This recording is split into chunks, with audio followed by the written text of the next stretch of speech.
Imaginen por un momento que están en la Nueva York de 1913 y de repente el tráfico en Broadway se detiene por completo. No es un accidente ni una protesta, es el primer embotellamiento masivo en la historia de esa calle, y la razón es un filósofo. Ese hombre era Henri Bergson, una celebridad global que años después ganaría el Nobel de Literatura, y que se atrevió a desafiar cara a cara al mismísimo Albert Einstein sobre la naturaleza del tiempo. Pero hoy no vamos a hablar de sus relojes, sino de su obra más inquietante y cínica. La risa, un libro que publicó en 1900 y que, si lo analizamos con rigor, nos revela que nuestra carcajada no es un acto de alegría, sino un arma de castigo social. Lo que les voy a contar hoy es el trasfondo de por qué nos reímos, y les advierto que es mucho más oscuro de lo que parece. Bergson empieza con una regla de oro que casi nadie nota.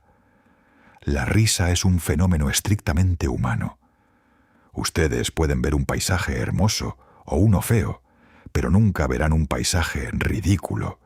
Si se ríen de un animal o de un sombrero, es únicamente porque han proyectado en ellos una actitud o una forma humana. Somos animales que ríen, pero sobre todo somos animales que hacen reír a otros, y esa es nuestra condena. Aquí es donde la cosa se pone verdaderamente profunda. Bergson sostiene que para que la risa ocurra se necesita algo aterrador, una anestesia momentánea del corazón. La risa es el enemigo mortal de la emoción.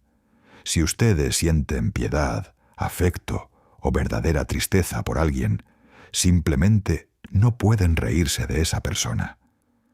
Para reír, tenemos que desconectar nuestra sensibilidad y convertirnos en inteligencias puras y frías, asistiendo a la vida como espectadores indiferentes que ven un drama transformarse en comedia solo porque hemos dejado de escuchar la música del sentimiento.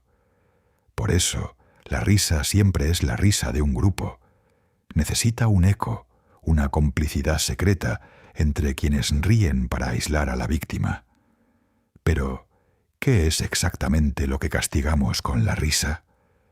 Bergson lo define con una frase brillante: lo mecánico calcado sobre lo vivo.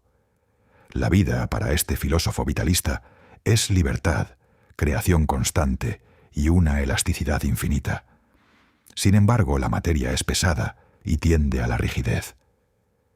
Nos reímos de un hombre que corre y tropieza, no porque haya cambiado de actitud, sino porque su cuerpo siguió de largo por velocidad adquirida, cuando las circunstancias exigían flexibilidad.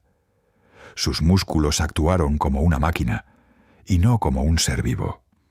Lo cómico es ese momento en que un ser humano parece un fantoche articulado, un objeto que se mueve por inercia en lugar de adaptarse a la realidad presente.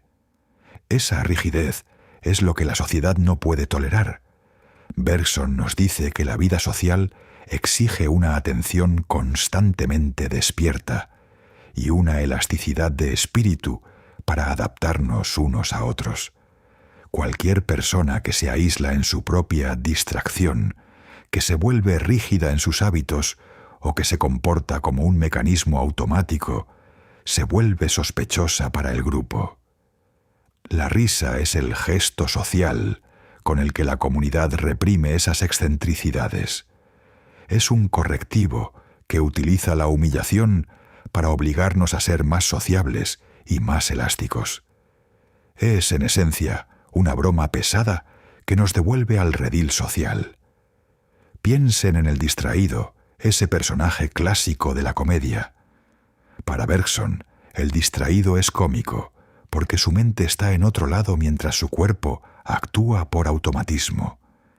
Es como un sonámbulo que camina por un mundo imaginario mientras tropieza con la realidad. Y lo más intrigante es que lo cómico es siempre inconsciente.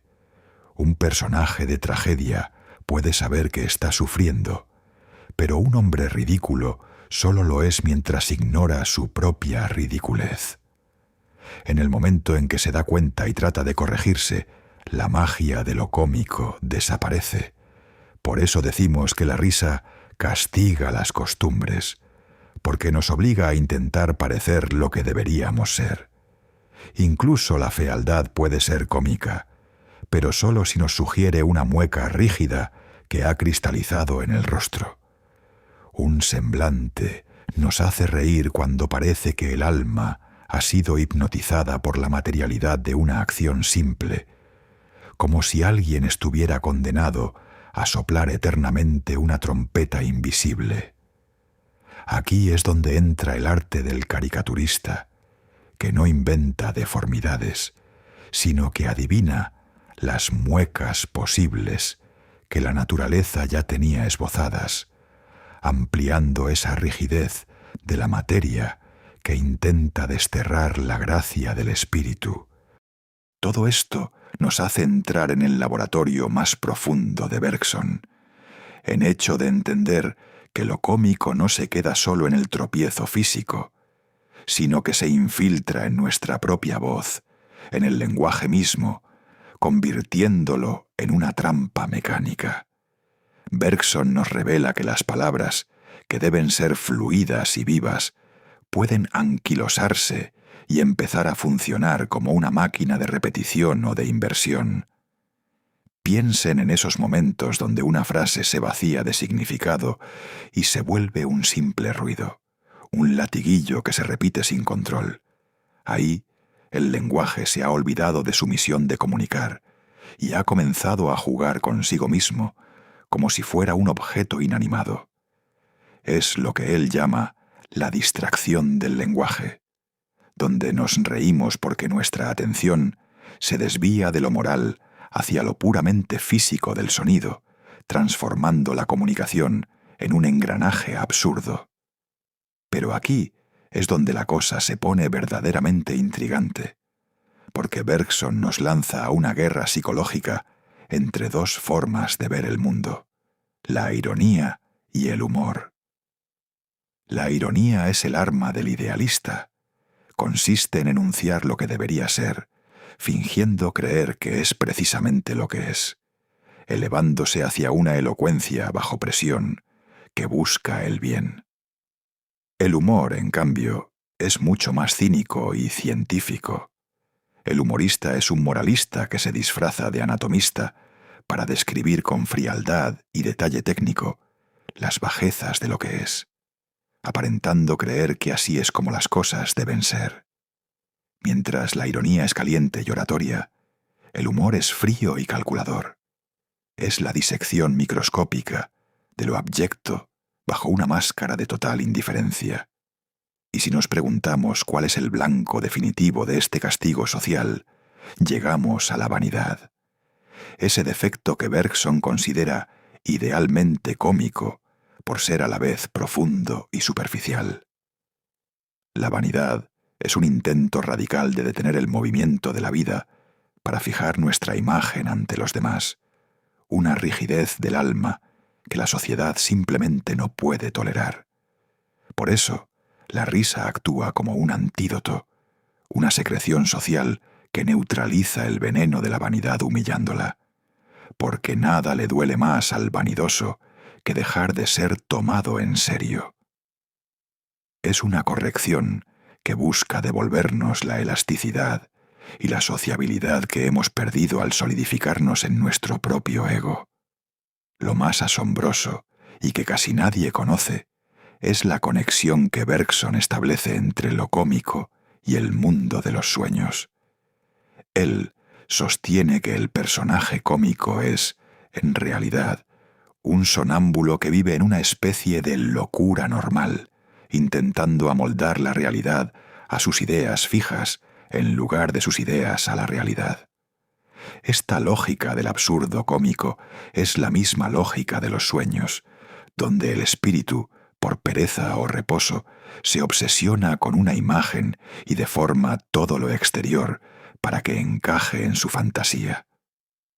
Nos reímos del personaje cómico porque, al igual que quien sueña, ha roto su contacto con la vida despierta y se ha dejado hipnotizar por la materialidad de sus propios pensamientos. Para cerrar este viaje, tenemos que aceptar la imagen poética y amarga con la que Bergson concluye. La risa es como la espuma de las olas. Parece ligero, chispeante y alegre, como si fuera pura felicidad. Pero si el filósofo la recoge y la saborea, encontrará en ella una dosis inevitable de amargura y sal. La risa no es benévola, es un gesto de malicia necesario, una crueldad que la sociedad utiliza para mantenernos flexibles y despiertos. Al final, este pequeño enigma malicioso nos enseña que vivir bien exige una tensión constante y que la risa es el recordatorio de que nunca debemos dejar que la materia y el automatismo sofoquen la libertad de nuestra alma.